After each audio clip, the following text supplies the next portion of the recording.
si wolum gal la na deminare ala la hele gege la irange bitele sapma masay ko munne gala beli mamadou wala na wiete ko sara ko lewi ko fure safal bi seyda ko ko be bi pirogo ko fulbe tora be bi la nyame suban bi lo tol tol fu be bi gal damani na jore la be la bi sabatu fo dobre cewka jogole dane ko ne yo la na weli si woni o gal me to bona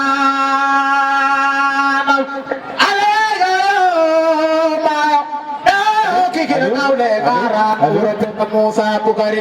kila barga amale kipe chudi ala bawe chapule Assalamu alaikum bandiraɓe musidɓe tedduɓe heediɓe on calminama e kuuɓal daroɓe ayango Piindi TV on calminama on juurama caggal yettude Allah ko julde rasulullahi sallallahu alayhi wa sallam en jetti ganduɗa jinnaɓe men en jetti senaɓe men hilifaɓe men aada en beltanima jomiraɗo subhanahu wa taala tedduɗo tawɗo dokkuɗen hande ha mbawɗen arde ɗo e Nghawle e Ngarango Wuro penda Muusaa Bukari Wuro penda Saar Wuro cosaan Nghawle e Ngarango hande Piindi TV en ari notade ɗo Piindi TV kala e kaɓirɗe mum en ari notade mon ɗo e ganduɗa yidde waddude mon jewte e yidde ganduɗa andude tarif wuro ngo e andodirde e wuro ngo e ganduɗa ummini Piindi TV ko ganduɗa ko pulagu ngu yo yaaru yesso kalɗo pulagu dari Piindi TV ene daro ɗon ene hurdira e bandiraɓe foof hande noon eɗen jokkodiri ɗo e ganduɗa e kilifa Nghawle woni chef de men village mo Nghawle e Ngarango ganduɗa eɗen tottamo konngol nde calmodirtane makko no hannirta ni non bisimilla ma ko adi fo hamin namduma ni calminta bandiraɓe no Allah jarama ononi on gari on jeehi fodde mon sabu so neɗɗo yiiɗi wuro men koye dewal Allah jeeya yidde jeeya koye dewal Allah jeeya eyyi ɗum waɗi noon so tawi on gari ɗo hayso tawi on jeeyano ko ɗo boom ko dille ɗe ɗo gaddi mon ɗo ko ɗum sababu eyyi sabu ko ɗum sababu sabu ko ɗum tawde ko wuro ngo waɗata ɗum so ɗum on nani ɗum on gari on noon kawri hen ko ɗum sababu saka noon ne jeeyaɗon ɗo eyyi ɗum noon tawde ko ɗum addi mon minenne min kalanmo hen tan koko min gandi ko eyyo aɗa kaɗen hen foof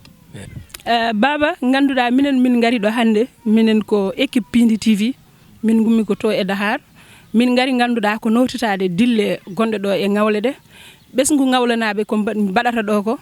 ganduɗa ko ɗum min gari notitade e yidde andude wuro ngo ganduɗa holno no wayi e wuro ngo holno wurde e banggue ganduɗa e caɗele mum e wuro ngo holko ganduɗa holko woni sukaɓe fandare sukaɓe ɓe ɗo e wuuro he e ñalɗiɗi ɓe mbaɗata ɗi hamin jiiɗi humpitade hen ko heewi en tant que ka chef de village hamin jiiɗi ganduɗa kalna min hen seeɗa eyo min batte ko sukaɓe mbaɗata ɗum ko banggue sukaɓe eyo batte wuro ngo noon wuro ngo min kam ko mawnumi koye wuro ngo e ɗo ko jiinomi ko hen mbeɗa wawi haalde hen seeɗa saabu gurdam wuro ngo ummimi ko mbaɗmi haqqille ko mawɓe ha kewi tawmi ɗo on saka mawɓe jogui wuro ngo kala ko mawɓe mbaɗi ko ɗum sukaɓe mbaɗata kala ko mawɓe kaali ko ɗum sukaɓe ndewata kala ko mawɓe gacci sukaɓe memata eyyo yamirode ko mawɓe tan jogui ko mawɓe tan jahata ko mawɓe tan mbaɗata ko mawɓe tan kaldete eyyo ha Allah waɗi mawɓe wonnoɓe ɗo ha jeehi ha laaɓi ha yidde kadi ko sukaɓe tan keddi ɗo eyyi sukaɓe heddiɓe ɗo ni kañumen ni ene jaɓɓi hen jaɓɓal ko ɗum woni ko jahata ɗum koɓe jahata ko noon ko mawɓe heddiɓe ɗo ɓe gonɗo e wuro ngo ko ɓen ɓe ɓamtata ɓe mbaɗa koɓe mbaɗata ko ko mbaɗata ko hen kala koɓe dañi kadi koye wuro ngo ɓe gartirta ɗum eyyi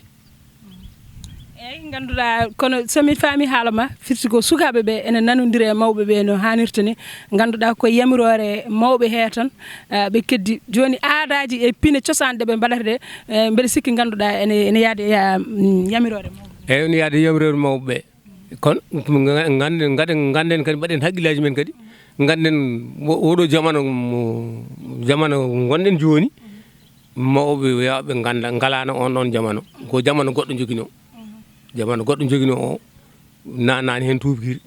hande noon jamano hande on nani tubakiri ɗum woni ko jahaten ko ɗo e dow mum eyyi ɗum noon ko batte ko kala ko tubakoɓe mbaɗano joni enen mbaɗa ɗum eyyi kono fode e wadde wayde nde noon so waɗama ha gasini koye wuro ngo tan artata eyyi kala koɓe mbaɗi ɗo kala koɓe mbaɗi ɗo e batte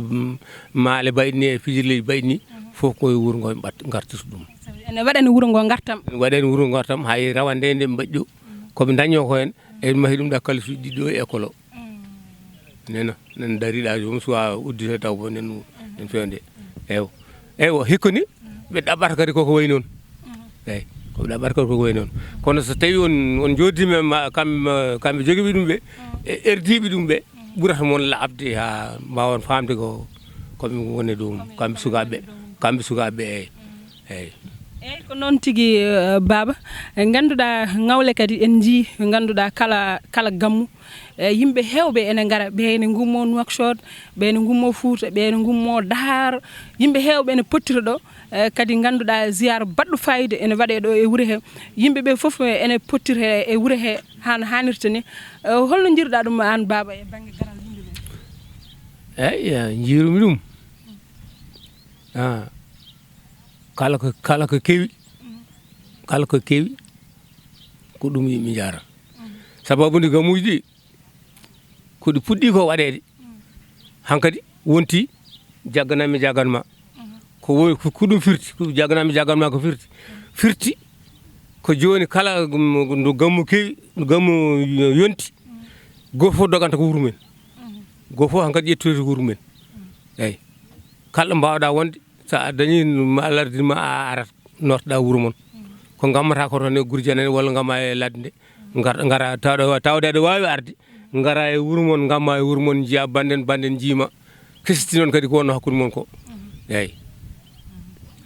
Baba ko noon tigui ganduɗa so tawi mawludu yonti kamɓe foof haɓe gara ɗo dendagal bandiraɓe wonɓe guure ɗe foof ene gara tigui ene noto kadi Nghawle naɓe mi yi so ɓenne gara haɓe mbaɗa jaɓɓule ɗe eyyi so tawi a wone wuuro bande nde gone ladde oɗo kew yonti ene ummo ladde ne gara e ma il faut jaɓɓoɗa ɗumen a jotaka tan kay ha gonga kay go fof kala garɗo galle mumen ɗo koye galle mumen arata kala garɗo bandum nen ɗo kono wandiraɓe wonɓe ɗo noon tawde ko kamɓe gonno e ladde eɓe gara e mumen kañum ma ummo daraw soɓe gari jaɓɓoɓe soɓe gari nanaɓe koɗɗoɗo mumen jalta cuuɗi men kañum ɓe naata hen ɓe gona joom cuuɗi en ha ndeɓe jii foof an Baba en tant que chef de village joni ganduɗa onon hol caɗele mon ɓurɗon jogade ɗo caɗele ɗe kam ene kewi caɗele ɗe goho joni mo maayo ngo fof idi wonde caɗele goho tufde ɗo wona tufde udditade wona tufde légal eyyi en joguima caɗele ene kewi pour lumbude ɗo tan yani arta rewankoɓe leeli tan janata dow amen ɗo gariti ko hanno ɗo foof eyyi caggal mum ɓeɗo ne mbatti abbade hen ha hankkadi wonti caɗele ɓoole ay guila koor lana men tufde o wari yaade koye ñande dimanche walla ñande altini taw min jeehi ɗo e policier gonɗo ɗo e Podor Sénégal naajo min ñagodirimo ha walli amen e lana ka ene wawi yaade ha gammu o yawta ɗum koye caɗele amen jeeya ɗiɗi ndemaji ɗi min ngala komin ndemi dal par ce que tawde temedere neɗɗo nen ɗo jooɗi kañumen ndemata temedde tati walla temedde nayyi neɗɗo jooɗi hay ngala haydara ndemi hay nokku ɗum nafa so temedere neɗɗo reemi temedde ɗiɗi ndemani ko so pecci komi dañi ko komi dañate hay batte mi dañata hen ɗum koye caɗele jeeya eyyi lawol ngol ɗo ko ngol ɗo min jogui ngol ɗo lawol ga ceeɗu lawol dewtane ngol ceeɗu ari ngol maayi joni ngol ɗo tan rewte ko ngol gotol so ndungu ari a wawa yaade hay nokku ndungu ari a wawa yaade hay nokku hay wuuro ngo heewa dak ndiyam eyyi joni Baba beele ganduɗa caɗele mon ɗe mbiɗa banggue laana ɗe laana ne jagga ko laamu Mauritanie ngu jaggi ɗum malla ko laamu Sénégal ngu waɗi laamu Mauritanie ngu adi ɗum wadde saabu kamɓe soɓe jaggito laana tan ɓe nawat kamɓe laamu Mauritanie ngu soɓe jaggito laana tan ɓe nawat kamɓe ko tagui haaɓe jagga laana jaggata laana ka mbi ko wona tufde légal tufde wona légal ça veut dire tufde mon nde wona accitandi quoi accitandi laamu accitanide aɗan tufde fof accitani maɓe garɗon boom hay saaɓe gawine maɓe garɗo mo jooɗon kamɓe laamu ngu maɓe jooɗo banggue jooɗo e banggue laaɗen jahay dow maɓɓe en garta ko holno mbaynortoɗa yimɓe ɓe eyyi mbaynorto mon tan eyyi mbaynorto mon tan ko yo Allah rokku en wattu ni mbuuri eyyi yanti hen kadi ɗo joni mi kala maɓɓe tan ko kala minen ko min jii tan ko ballowo min jii tan ko ballowo kala ballowo amen minen mamin ballu ɗum kala ballowo min ballu ɗum eyyi somin dañi ballowo kadi ha itaname hayso itta wawa ittude foof tawi wonko ittanta men caɗele amen tan min jaggata min juuɗe men saabu ko ɗum tan min jilto eyyi yo Allah rokku en wattu ni mbuuri ko fandare moon yo Allah rokku ɗum yo Allah rokku men ɗum yo Allah rokku so rokku men fandinde ɗum eyyi taw enen cellini haydu eyyi joni garden jewtuɗo ko ganduɗa ko chef de village mo Nghawle e Ngarago en nani tigui ko haali ko baɗɗi fayida o haali gonko wuuro ko o haali kadi caɗele ɗeɓe jogui ɗe ɗum noon en kalni aduna o foof en gullitima ɗum gati Piindi TV ayago mum ne yeeɓe partout inchallah kadi so Allah jaaɓi ma yimɓeɓe nan ɗum no fewi ko haali ko haadi en desirima ɗum inchallah kadi min kurdirmaɓe ha ɓuura ɗon ɗum noon on jarama